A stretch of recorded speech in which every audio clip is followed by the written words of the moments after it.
Now, looking at this right now, would you rather choose $1 million right now or a penny that doubles every day? Now, any normal person, any person just glancing at this, would immediately take the $1 million right away without even thinking. Not a doubt. $1 million, I can buy so much, I can invest so much. But what if I told you that the penny actually gets you more money over those 31 days by a lot? Now, this isn't magic. It's actually the power of compound interest. And actually, Albert Einstein himself reportedly called it the eighth wonder of the world. And today, we're going to be looking at how it could make you rich, or if you're not careful, you could just blow all your money and you can remain in debt. Let's go. Now, let's just get talking about interest here. So, when you think of interest, you think of, you have $1,000 sitting in a account that gives you 10% interest per year. So it gets you 10% of the money that you have in your account, which is $1,000. So 10% of that would be $100, right? Now you have $1,100. Simple, right? That's basic interest. This is compounding interest, where you have your $1,000, right? That still racks up 10% annually, which gives you $100, right? Same thing, except you take that $1,100, right, and it sits in your account and it gains another 10%, right? Just like that. That gives you $110, which goes back into the account, and now you have $1,210. Now this $1,210 also racks up that 10% annually. So that gives you $121. And then that goes back into here. Regular interest, it just gives you your 10%, right? But once you start thinking about it and putting it back into where you have your 10%, let's say, it'll start racking up and racking up more and more money each year. And hopefully it stays the same 10%. Sometimes it'll dip down, possibly, to maybe 9% or 8%, right? Which is a bummer. But for the most part, it should stay around the same. And so this is how you can continually add income passively without having to do pretty much anything. And so this is basically how you invest. This is how you start investing. You find good things to invest in that gives you maybe 10% annually. Think of the S&P 500, which I believe over a 10-year return has about 10.2%, 10.5%. I'll look that up and I'll pop a picture up on the screen here. But start thinking about it, right? Because maybe you can take your $8 coffee that you get every single day and start investing it into maybe, I don't know, the S&P 500. Don't mind that. But you get what I mean. You can invest your $8 coffee that you get every single day, maybe every single other day, and you can invest it into the S&P 500. And over time, right, I believe that builds up to, if you leave it in there for 30 years, it'll get up to about $300,000. So you can basically invest and forget. You can just invest your $8 every single day, every other day. I think in this case it is every day. But then you can invest it, forget about it, and then check it again in 30 to 40 years maybe. Obviously, if you're maybe a little more on the older side, maybe in your 40s, right? Even your mid 30s maybe, you may not have that much time to invest. So then maybe you can start investing like $16 every day. You know what I mean? Or every other day, right? Maybe you can invest $100 a month, $100 a week, and then that over time will add up with a 10.2% annual get back.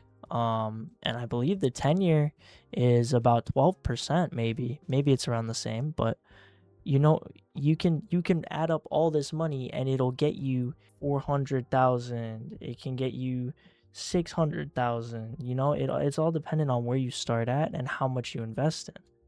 but it can get you these numbers that you thought were ungettable, unreachable, impossible. But now it's not impossible, right? You can use all this money towards your retirement, any funding, maybe your kids college, maybe your kids house, apartment, down payment, car, anything like that. You can use that money to do whatever you want in the future. This is investing. Now, here we have two people, person A and person B. Person A is 20 years old. He invests $300 a month until he's 30, so 10 years, and he's invested $36,000 over that 10 years. We have person B, who is 30 years old, also puts in $300 a month, but he puts in $300 a month until he's 60, so another 30 years. He invested $108,000. Now, the market return is 8% for each of them. Now, who do you think will have more money? Do you think person A or person B? You might think person B because he invested more, so he must get more, right? That is wrong. Person A will have about 1.05 million, while person B will have 408,000. That's a huge difference. That is roughly 2.5 times less than what person A has. That is a huge difference. A 10-year jumpstart, 10 years, just 10 years, will have 2.5 times more money than a person who started 10 years later than them. That is the power of compound interest. That is how much compound interest can change the amount of money you make over a certain amount of time, passively. Now, obviously, this is a little active because they're both investing money, which is what you have to do in order to get started. But over time, you can stop. Even if you went until 40, you would have so much more money than just 1.05 million. That's that's just on 8% too. That's not 10, that's not 12, it's not 15, it's 8%, right? The S&P 500 returns, I believe, 10% yearly. So imagine if you had an extra 2% on this. It would be so much more. That is what compound interest can do. It can change numbers drastically. Now, let's talk about the downsides of compounding interest. For example, let's talk about credit cards. This is how compounding interest can actually work against you rather than with you. So for example, if you have a bank and you have a credit card with them, you have a $5,000 balance that you need to pay off just in general, right? Doesn't have to be due at a specific time as long as you make the minimum payment, right? $5,000 of a balance that you have to pay off eventually. But that balance is at 22% APY. So that's your interest rate. This is the interest that you have to pay on a $5,000 balance. Now, you have to find your periodic rate. You don't necessarily have to do that, but for this case, let's do it. So we have 0.22 divided by 365, which equals 0. A bunch of zeros, 602. I guess it's 0.0602% per day, right? That's per day. So that's the percentage of interest that you have to pay on this per day. Keep that in mind. Now, if you take this 5,000, right, and you multiply this by this 0.0 bunch of zeros, 602, and then you multiply that by 30, you will get $90.30. Now, the 30 is your billing cycle. So after every 30 days, you have to pay, your monthly balance. As in the last video, I explained that. This will be your monthly billing cycle of $90.30. So that's per month. That's just your monthly payment, right? Now let's talk about the minimum payment you have to pay for just the credit card, right? Let's just talk about that for this. Let's just assume, right, most banks like to do a 1 to 2% minimum payment of this balance right here, let's just say it's 1%. So 1%, which is $50. This is your base minimum payment for this. This is your monthly payment for this, right? So for your first month, you have to pay $140.30 for your first month. Now, this is a lot of money for most people. The really, really bad thing about it is the fact that this doesn't actually go towards all of your balance. This, right, you have to split it up into both of these. This goes towards your balance, right? Just the 50 goes towards your balance. So instead of your balance being $4,860, it'll be $4,950. This $90 goes straight to the bank, as in it's their money. You're giving the bank this money for the interest that you have on this balance. So you're paying only $50 to go towards your balance that you have to pay off. Now, this can be very, very dangerous if you're not paying more than your minimum, because you will end up paying double the amount of money that you owe right here. And if you end up paying double the amount, right, obviously you're going to be wasting another $5,000, $6,000 on it, right? But the thing that'll get you every single time is that every time you pay this $50 minimum, $4,950 as your new balance, your minimum will drop. Now, this one, I don't know how much it'll drop by, but let's just say it'll drop to $47.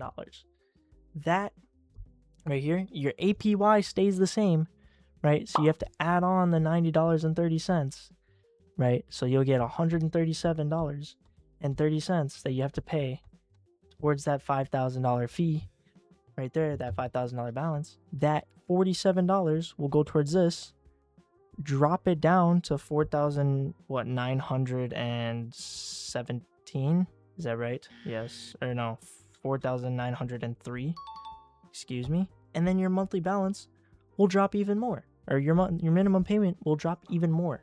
And that'll not force you, but that'll make it so that you feel like you're making progress, but you're actually paying more on a balance by doing the minimum, and you're just wasting money. In my opinion, non-professional opinion, you should try and go over the minimum payment so you can start paying this off early, so you don't have to start wasting more money than you want on paying a minimum balance on your credit card. So that is the really bad snowball effect of compound interest when it comes to, debt and balances and everything like that. So be careful, please. Now, a lot of you guys may remember this formula from math class, as this was a part of math class. When you were doing algebra, you had to calculate compound interest. Now, this would be the formula for it. A equals P parenthesis 1 plus R over N parenthesis to the power of NT. Now, we have A, which equals the final amount of money you end up with, so the amount. The P, which equals the money you start with. The 1 is just there for interest purposes. R, which is the annual interest rate. N, which is how many times interest is compounded per year. So monthly, daily, quarterly, and T is time. And now the reason that T is time is because T plays an aggressive impact. It has an exponential impact on your amount, your final amount. As you can see in the last example, person A had a lot more money than person B, even though person B invested a lot more money than person A. Time plays a huge role in the amount of money you make in the future, or the final amount of money you have in the future. And that goes with how many times your money is compounded. So whether that's monthly, once every month, so 12 times a year, daily, which is 365 times a year, and then you have obviously quarterly, and then annually, and then you have bi quarterly as well. But all these different things play a huge role into how much money you have in your future. Obviously depending on the rate, how much time you put in, and how much money you start with. If you start like $300 a month, even $100 a month will make you a ton of money over the course of 40 years if you start at in your 20s, right? If you invest 500, you'll have a lot more money than person A did. And then if you invest 50, you'll have a lot less than person A did. It's all dependent on your financial ability. You can think of it as a rolling snowball. You roll the snow and it gathers more snow as you roll it. Every turn it gets more and more snow because the snow sticks. Or you can think of it as a black hole. Black hole starts out, it's small, starts eating and eating and eating and eating more things, and it just grows and grows and grows and grows until it becomes a supermassive black hole at the center of a galaxy. You can think of it those two ways. So to end off here, even waiting a year or two can drastically alter your final amount or final trajectory of how much money you will be making because of how exponential it can be, right? Compounding interest is something that is very predictable, but also very easy to not take advantage of. What I would suggest is setting up an automatic payment for every day, every month, every week, whatever you can do there. Like I said, investing $8 a day, which is I believe $243 a month, and you invest it in the S&P 500 with 10% annual, you can make up to, and let's just say you invest it until you're 60 years old and you start at 20. So you start at 20 and you're going until 60, and you keep investing $8 a day until you're 60. Starting from 20, you will make about $848,000. That is just from $8 a day for 40 years.